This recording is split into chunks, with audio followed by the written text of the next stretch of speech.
Y bien, las agencias calificadoras siguen este proceso de recuperación económica en México. Saludo esta tarde con mucho gusto a Carlos Morales, director de Calificaciones Soberanas de Latinoamérica de Fitch Ratings. Carlos, ¿qué tal? Muy buenas tardes, ¿cómo estás? ¿Qué tal? Buenas tardes, muy bien, gracias. ¿Cuál es el estimado de Fitch para el crecimiento de México para este año? Y te pregunto también sobre la expectativa que tienen ustedes sobre pérdida de empleos. Sí, nuestra proyección del PIB para este año es una contracción del 9% y una ligera recuperación de alrededor del 3.4% para el 2021, y esto a raíz de la crisis de la pandemia. En cuanto a la pérdida de empleos, nosotros no estimamos directamente la pérdida de empleo, sino tenemos proyecciones de la tasa de desempleo. Al momento estamos esperando que la tasa de desempleo aumente a 7%, aunque aquí cabe aclarar que, dada la magnitud del mercado informal en México, la tasa de desempleo no contabiliza la pérdida total en el empleo que va a tener a causa de la pandemia. Carlos, el gobierno federal no quiere recurrir a la deuda. ¿Qué margen de maniobra podría tener México para contraerla? Y de no hacerlo, te pregunto, ¿cómo podría apoyar a las empresas este año ante la crisis económica por la pandemia?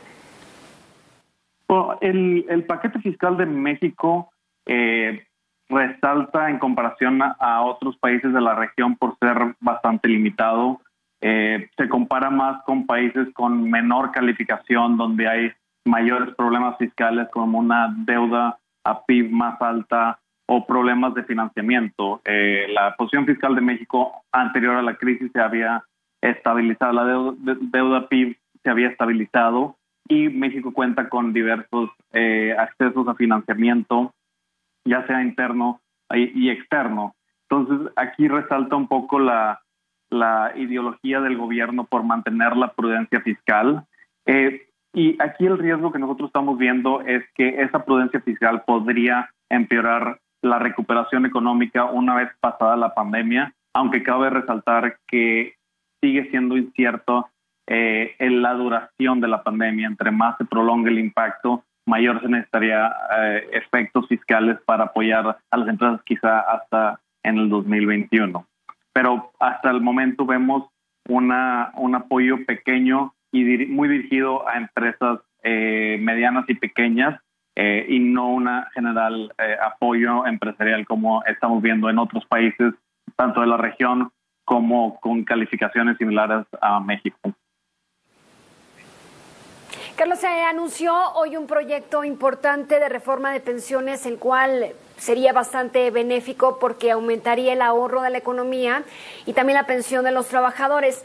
Pero te pregunto, ¿qué implicaría su implementación en este momento? Un momento en que pues vemos que ha caído la actividad económica en el país y aún no se tiene una reforma fiscal que vaya de la mano. Sí, nosotros estamos viendo como positiva la reforma pensionaria que se anunció el día de hoy, porque en principio aumenta el monto de las pensiones, pero también la población que va a tener acceso a esas pensiones. A su vez, esto disminuye los riesgos de pasivos contingentes que enfrenta el gobierno de largo plazo, dado que el aumento de las pensiones va a recaer, o el costo de las pensiones va a recaer sobre las empresas, no tanto sobre el gobierno. Eso disminuye la presión fiscal que el gobierno puede tener. Y aún más, también vemos como positivo que el aumento de los montos de pensiones va a aumentar las AFORES, el tamaño de las AFORES, y eso aumenta la capacidad de inversiones en México de largo plazo, en cuyo momento llega de manera positiva, ya que hemos estado viendo flujos de capital hacia el extranjero de no residentes en México. Entonces eso puede ahondar el mercado de capital local. Sin embargo, en el corto plazo, el impacto en el crecimiento sería limitado, ya que esta es una reforma de envergadura de más hacia largo plazo, no tanto de corto plazo. Bien, por otra parte, para algunos analistas, México presentaría ya un deterioro fiscal. Te pregunto, ¿iría de la mano con un recorte paulatino sobre la calificación soberana y qué factores podrían influir en un futuro recorte? Bueno, nosotros ya tomamos en nuestra última acción de calificación, donde pasamos de triple B a triple B menos, el deterioro fiscal de México por la pandemia. Y aún así, dado que esto es una crisis sanitaria a nivel global, hemos visto que los efectos sobre la deuda y el déficit van a ser alrededor de 10 y 15% del PIB, que esto es aún mayor de lo que estamos estimando en este momento para México. Entonces, no necesariamente vemos que un deterioro fiscal señale un deterioro de calificación. Las sensibilidades que en este momento tiene la calificación de posibles movimientos hacia la baja dependerían más sobre la credibilidad de las políticas macroeconómicas del país. Hemos visto que las políticas intervencionistas del gobierno han afectado el crecimiento económico durante el último año. Sin embargo, la política fiscal y la política monetaria se mantienen prudentes, lo cual reduce la vulnerabilidad de México ante choques económicos. Si vemos un cambio en estas políticas o una generación de la intervención microeconómica, eso podría conllevar a una acción negativa. Bien, por último, te pregunto, sé que el escenario ante esta crisis económica por la pandemia es bastante incierto, pero te pregunto si tienen algún estimado del crecimiento económico en México para lo que resta del sexenio, y también si ven ustedes que han influido sobre los inversionistas estos cambios en las políticas, sobre todo del sector energético aquí en el país, para poder invertir. Sí, claro.